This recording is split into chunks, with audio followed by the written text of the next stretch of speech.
Welcome to the Celebration of You. I'm your host, Holly Dowling. I'm thrilled to share with you incredible people from all over the world who are living and leading extraordinary lives.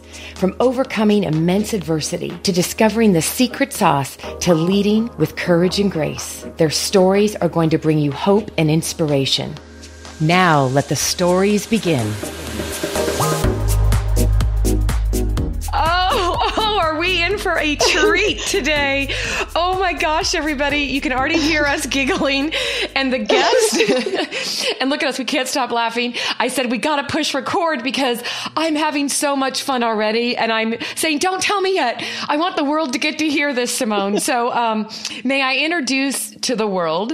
And I want to thank everybody that's so graciously been listening to these podcasts. I mean, I'm loving the messages I'm getting. So and awesome. It is, Simone. It's been amazing. And so I feel like there's no coincidence. It's a God incident that your interview is happening at this juncture in the process, because I think the listeners that are following are going to be in for a treat. So aside from our giggles, may I just get ready to introduce you to this incredible, beautiful, amazing spirit and soul, Simone Bey, who we've been blessed to know each other for several years now. And I still am in awe of what I learned just jumping on a call and talking to you. And now I'm like, hold that thought, because I had no idea. So here we go. Well, tell us a little bit about what you currently do, Simone, and then we'll take that to how you got there. Okay? Sure. Thanks, Holly. I'm so happy to have this moment and time with you. I am currently a director for global medical information in a large global pharmaceutical company. And my role is to develop and grow our medical writers who support our answers for our customers in our therapies for diabetes. And that's my current role. Well, which is, quite the big role, my friend. And yet what I've learned about you is that that's not been your background your whole life. What's fascinating is you were a ICU nurse in Pennsylvania at a stroke center, which takes us down a whole nother path of all of the amazing situations you've encountered. But that's what got you here, right? It is. I'll tell you, I didn't even know that I could use my nursing education in a pharmaceutical industry. I was working in a stroke center with a really awesome team, and we were doing a stroke trial with this particular company. And I was asked if I would ever consider working for a pharma company. And I really had no idea what that entailed. But what they needed was the skill set that I had in terms of being able to read patient charts for the ICU. And this company was about to embark on doing one of the largest studies they'd ever done. And I happened to land an interview through a connection of the monitor that we had from that company, and really had no plan whatsoever, had no intention on leaving a job, just thought I'd try it out and see what would happen. So I did that. I ended up getting an interview, did a phone interview, got to go out to the company and have the interview, and was probably, in my mind, at that time, one of the most difficult interviews that I had ever endured, and just really thought, I'm just going to get through the day, and I'll pat myself on the back later for trying, but I'm sure I'm not going to get that job. Oh, really? Yeah, really. And I really did not feel like I was what they were looking for. And lo and behold, I got a call about 2 weeks later saying, that they were offering me a job. And not only were they offering me a job, but I didn't even have to move. I was going to be able to stay in the area where I currently was, so I wouldn't have to uproot my family or anything. And it was just an amazing blessing at that time. But that was my entry into pharma, and I had no idea that I'd ever be headed in that direction. Oh, well, and here's the part I want to flip on the head for everybody listening. The best part of the story is that you're about to hear from someone that has never had a career plan, and has lived her life in the most beautiful way, not having a career plan. And so tell us let's keep with the professional side, and then we'll go to the personal side, Simone, but tell us your philosophy around that. I love it. Well, here's the thing. It's just like, as I said, I develop, a staff of people, and I'm constantly asked about, putting together career plans and, what do I do 5 years from now and 10 years from now? And I always have to be really transparent and say, I have no idea, because I could be dead tomorrow. So I have no idea. I've never had a career plan, but if you want to try and do that, I can help you. But I don't, I've always had the philosophy of really listening to my inner spirit and following and exploring whatever that opportunity that was presenting itself to me was. And with that particular experience with going into the pharmaceutical industry, I was just happy doing what I was doing. I was happy in my nursing role. I was happy with the team that I was working with. And to be in a space where someone's, coming to you and saying, hey, have you thought about doing this? It would be easy to say, no, and go on my way. But it was intriguing to me to want to have to go explore that and see what it was about, and not be afraid to go see what it was all about. And it landed me there, and 15 years later, I'm still there. Which is so powerful. I love that. Yeah. And you know what I love too, my friend, is the fact that what I want people to hear from this is, I know that that's important. Some people, they've spent their life with a career path, and I'm all about dreams and goals and visions, but absolutely. Right. But I think if we listen to our inner voice, you get the vision and the dreams when you still your soul long enough in silence and really trust that inner voice to be your guiding light. And what I've loved about you and getting to know you, and I wish we had time, because you and I have had a lot of similar experiences on our life journey. Yes. Right? Yeah. Some of which are pretty, and then some of which are very ugly, that not everybody would love to hear, but we persevere. And what I love about your spirit is that by listening to your inner voice, and I wrote these 2 words down, Simone, before we jumped on this call, because they're what I think I see in you, and what I love about you is that inner voice has guided you both professionally, but very much personally, to make decisions and move forward, as much as it's helped you let go of the garbage you've needed to remove from your life. Right? Yeah, I would agree with that. I would totally agree with that. I've learned about me, Holly, that I've always had the answer. Sometimes we spend so much time looking for the answers, and they're really, as you said, they're within. If you really take the time to listen to that voice that's guiding you, those answers are there, but you just have to be able to trust them. And I think that's the hardest part for a lot of people. And I haven't always trusted them. But what I've learned is when I do trust those decisions, they carry me forward, and they carry me forward in the most positive way. So going back to I want to take us down that journey of where the personal side of your life, maybe a pivotal moment that was really pivotal for you when listening to your voice might have saved your life. As a young woman, I don't know what that is, but I'd love to know.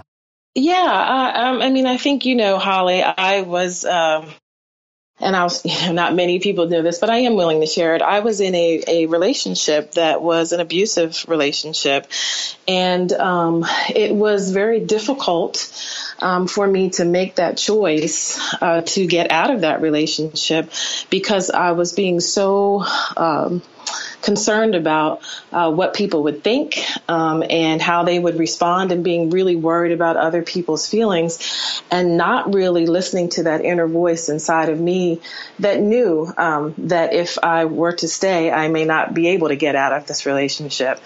And when I finally trusted that voice, because that's really what it comes down to, is when you decide to trust that voice that's leading you where you need to go, I was able to get out of a situation that was really, really almost potentially deadly. And I'm grateful for that. I'm grateful for finally being able to trust the voice that had always been guiding me, but I neglected to listen because I was worried about what others were thinking. And I love you being so honest and real. And when you think about when you hit that rock bottom, or that moment of, and trust that I know we've both been down a similar path, that moment of, am I going to live or am I going to die, by the choice you have to make? Do you remember that moment? Yeah, very much so. It was a very horrible interaction with, an ex-spouse.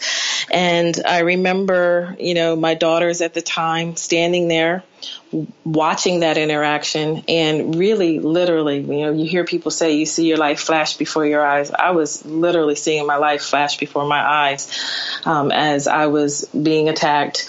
And I remember hearing my daughters, scream. And I also remember thinking, either thinking or calling it out. I don't know if I actually physically said it or just in my mind, I cried out and said, God, if you help me get out of this situation, I promise, I will get out. And I also needed to get out to help my girls understand that was not a normal way of living, that they did not, and were not required to subject themselves to that kind of brutality, really, that it was my responsibility as their mother and as a woman to demonstrate to them that was not what love was all about. And but it was hard. I mean, it was really hard because this was somebody that I cared for deeply. Clearly, I married him, and someone in whom I saw a great deal of potential and was just waiting for that potential to blossom.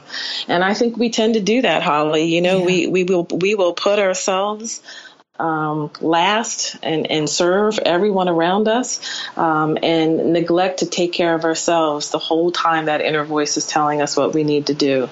And that was a pivotal moment for me. And it wasn't one that was easy. I got a lot of, I didn't get a lot of support at the time, but mainly because I hadn't told people what was going on. Yeah. And so for them, it was kind of that no one understood what was happening. So, but yeah, that was a difficult time for me. Well, what's interesting is as I'm listening to you and I'm getting a little choked up here. So go with me because, thank you. Thank you for allowing yourself to have to go back to that place. But did you know I'm covered in goosebumps. This month is Domestic Violence Month. No, I didn't. And that's amazing. That's really amazing. I mean, you're incredible, Holly, because we got to say this. I mean, you said, hey, let God use you. And I had no idea that's the story that I was going to talk about. But that's pretty amazing. That's pretty amazing. And I had no idea either. I mean, literally, you just said it. So people know. Wow. There's no scripts. I just ask my guests. I know there's something extraordinary and amazing that maybe was pivotal. And Simone, this is the month, and I didn't know it till 2 days ago. So the fact of our timing. Yeah. What you that's did, amazing. What you did, my friend, took so much courage, and it took being brave and pulling on that inner strength that sometimes there's a lot of us out there that maybe haven't been so strong. And you stood up for your girls, right? You stood up to show them if that was the reason. And I'm curious, and if you want to go there, feel free to take us as far as you want to go. Did you have a safe home to go to? Did you have somewhere to escape to be? Or not? No, I did not. I mean, fortunately, I had the means to be able to go and get a room for the night. But what I ended up doing was securing an apartment the next day. And I know that that's not everybody's story. When I tell you about God's grace, this is what I mean, because even in the worst of my situations, I have been, blessed through it all. But though I was able to secure a place to live, I had nothing. I had nothing in the apartment. What I was able to take was my children, their bed. I had a piano. And this is funny. We had we can laugh about it now, but we had this little pull out. It wasn't even a pull out. It's like a fold up little chair that you could put up on the, you could put on the floor. And then if you, flipped it over, it would like turn into a chaise. And that was the one piece of furniture we had. And so, I tried to like pretend everything was normal. And when the girls would come home from school, whoever put their book bag on the piece of furniture first was the one who could be on the furniture for the rest of the night, because it took me some time to recover, But, even through all that, within, a small amount of time, we had all of our necessities. We had the things that we needed. We had food, we had shelter, and ultimately peace of mind, knowing that we were safe and, not in a situation where we could potentially be hurt again.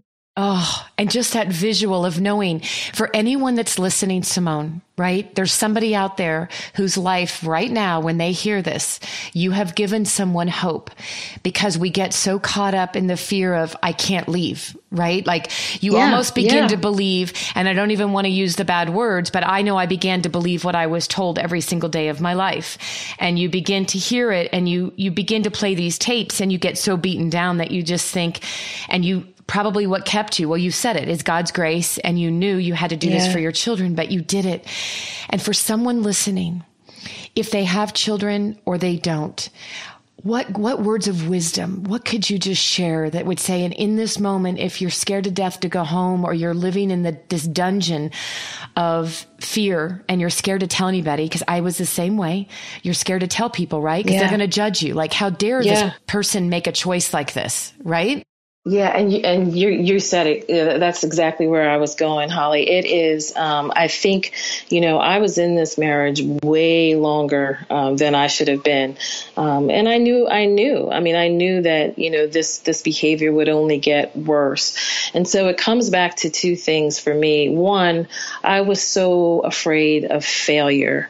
I had excelled at everything in my life, at school, whatever, barrier or road, block that was in my way. I was very successful at solving problems, but this is not one I could solve. And I was fearful of failing. I was just fearful of failing. And that can be a huge roadblock. The second thing was, I just didn't want to let people down. I really did not want to let our families down. Our families were close. We had friends. I didn't want to let them down. And so what I would say, Holly, is what I've learned, and I'm learning still, because it's an ongoing journey, is that women carry the weight of the world. Many women carry the weight of the world on their shoulders. And there was a book that I read called Boundaries that said, before you can help somebody, you can't carry everybody's backpack. They have to carry. You can carry their knapsack, but they've got to carry their own backpack. I love that. you can help them, but you can't carry. Everybody's got their own backpack that they've got to carry, and we as women have to get better at taking care of ourselves, and knowing that if we don't take care of ourselves, there's really nobody else that we can take care of, because ultimately we won't be around to do that for anyone. And that's something that I've got to tell myself even now, with all the lessons that I've learned. And so what I would say, Holly, is it's difficult. It's a difficult journey, but it's one that once you come to awareness of it and you have the presence of mind, you have to be faithful to it, because then ultimately you become the best you that you can be for everyone around you. Oh, it's so true. Oh, Simone. And yet women, of course, and I'm not discounting men. I think there's a lot of men that carry a lot of loads, right? I mean, as human beings, right? We just do this. And yet that we battle. You just nailed something. We battle with the guilt. Because we think, so we think because of society that we've got to take care of everybody, right? And we put ourselves last because that's what we're supposed to do. And yet, if you can stop and realize what you just said, is that it's like an overdrawn bank account. I had a counselor once tell me, after coming out of that really bad situation, you're an overdrawn bank account. Do you know what that looks like? Yeah. They said there's nothing going in, but people are still pulling out, right? And it's like, and it makes sense. And it's like, but you can't wait. Here's the big lesson I feel like you just gave everybody permission to sit back, pause, and reflect on, Simone. And that is, you can't wait for the world to give you permission to own taking care of yourself. But when you give yourself permission, God can do his best work. Because I don't believe God put any person on this earth that doesn't have gifts that are designed to serve the world. right? That's exactly right. That's exactly right. And we are typically the ones that get in our own way. That's exactly right. And as I said, it's a continuing journey, but it's one that each step you take and you trust that step, the next step gets easier and the next step gets easier. And it soon becomes your way of thinking. And you may trip every now and then. You might come across some uneven concrete, but you can get back on track, Yeah. And it's a wonderful thing. I mean, we have to get away from that guilt. And you talk about carrying a backpack, that's a huge backpack. But if we can manage to navigate through that, there's no ends to what we can accomplish as individuals and ultimately what we can accomplish for the world through our gifts and talents. Right. And we're doing the world a disservice when we aren't acknowledging our gifts and we aren't ready to be leveraged at our best. So I love that. And this is the amazing thing. I feel like God just brings these amazing people into my life like you, that when you meet Simone World, she's got the most beautiful joy, spirit of life, gorgeous. No, it's true. You're just like one of those spirits that you meet and you go, I never want to not talk to you, right? Like we're going to be together forever. And forever. Right? And it's like, and yet what you find is that it's people like this that have been through the storms of life, but you haven't focused on the storms. You've had your challenges. You've been at those dark times, but you found through your faith and that inner voice to keep on going. And I want people to gain this. I want them to hear this and to be able to know you can believe you can do it. You don't have to live in hell, which is really what it is. And if you have children, right, do it for your children because they don't need to live in hell. And, okay, but I have to take you somewhere that you don't even realize you dropped an innuendo in, my beautiful friend. Okay. And I didn't know about moving into the apartment and doing the whole, like, the only thing you had a piano. Yeah. Well, you see, there's this amazing, talk about gifts to the world. When I first met you, and then I found out through some friends of yours and colleagues that you have this incredible voice. And I'm like, you sing? And then we got you to finally pull up something that was on YouTube or somewhere. And I started to bawl. Now, I'm not asking you to sing on the interview, but I am asking you, can you just give me a quick hallelujah? Because it could really make my day. Oh, that's so funny. Well, I mean, that's it. I could, but I'm not going to. I was hoping. You know why? So I mean, it's an interesting path too, because we talk about the gifts that we have, and you saw how painful it was for me to share that with you, right? Yeah, it wasn't an easy thing for me to do, and I think that's the other thing, is that we doubt the gifts that we have, and I just did it. You can see I just did it that fast. You're like, give me a hallelujah. And I'm like, I'm thinking about how I would do that. I don't know if I can do that. Is that going to sound right?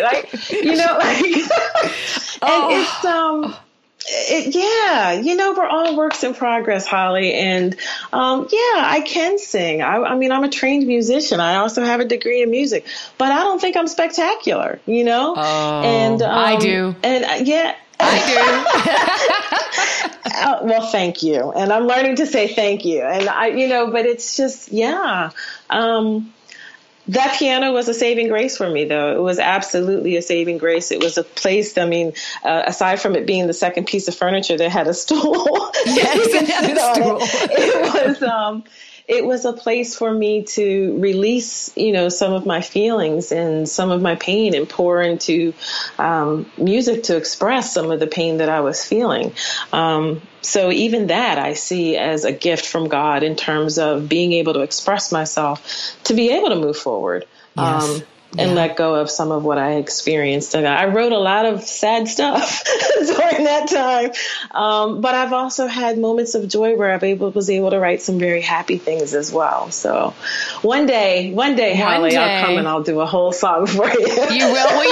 Well, I'm having my first ever women's retreat, which I'm determined you will be at the one in January, and you will sing. Yes. And people will get to hear this amazing, glorious voice. And if I can find anything out there, trust me, our team and the producers will find something. But and it's only because again, what you just shared though is that gift was your saving grace, and it was healing for you. And I know that every person that's going to hear this and they can relate to something that they're going through right now, I would ask everyone to say, what is your saving grace? We all have gifts. Lean into those gifts. They're lean into them, right? They're your gifts that God gave you. They're your strengths. They're your ultimate, highest level of resilience. So use them and lean into them to keep you going. It's your power. Right? Yeah, it's your power. Yeah, it really is your power. Even when you think, even when we doubt it, that it's not good enough, it's the power that can pull you through. Oh, it's so true. Oh, I love that. Well, okay. So as we wrap this up, and I could just sit here and keep going forever because there's so many stories, right? I might have to have you back on again next year. Anything for you, you know that, Holly. Oh, darling. Well, you are truly a dear friend and inspiration. And, I love to ask this top of mind. You had no idea, but as we wrap this beautiful celebration of Simone up, if you were to go back and give yourself, if you were back at 25 years old, what advice would you give yourself at 25 years old for what you know today? Oh, wow. Be kind. Be as kind to myself as I am to everyone around me. Because it comes so easily. It comes so easily when I have to do it for someone else.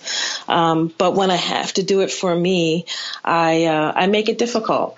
And so I would say be as kind to me as I am to everyone around me. Oh, I just wrote that down. I love that. And I think that is the beautiful way to wrap this up. And Simone, there may be people, so I just want to respect your boundaries. There may be people that will, because this happens, they reach out, they want to, how would you like people to, if they have questions, if they just want support or ask you something in confidence, would you like them to reach out to me first through our team and then we take it and pass it on to you? Or would you like to offer up your contact information? What supports you best? Oh, please. I'm happy to have anybody contact me. I think, that's part of the healing too. When you share, you grow. And I'm more than happy to connect with anybody who would like to do that. So please do share my contact information. Okay. What would be the best email? Yeah, sure. The email is very easy. SCBEY. So Sam, Charlie, Banana, Edward, Yo-Yo at yahoo.com. Well, that was easy. Oh, there we go. I love that. Yeah. Well, you know, from the day we met, I can remember it like it was yesterday. So thank you for sharing your grace, your strength, your story, your heart, and being so real with everybody. I truly adore you. Thank you, Holly, and I adore you. All right. Have a wonderful day, my love. Thank you for joining me for another awesome celebration of you. If you were inspired by this story, please share it with your family and friends and hashtag Your Story Matters. I'd love to hear from you, so please leave a comment on iTunes. And absolutely, please come to my website, hollydowling.com. Leave a comment there too, and while you're there, pick up your free gift. Most importantly, though, just remember that your life is a gift from God. What you do with it is your gift back.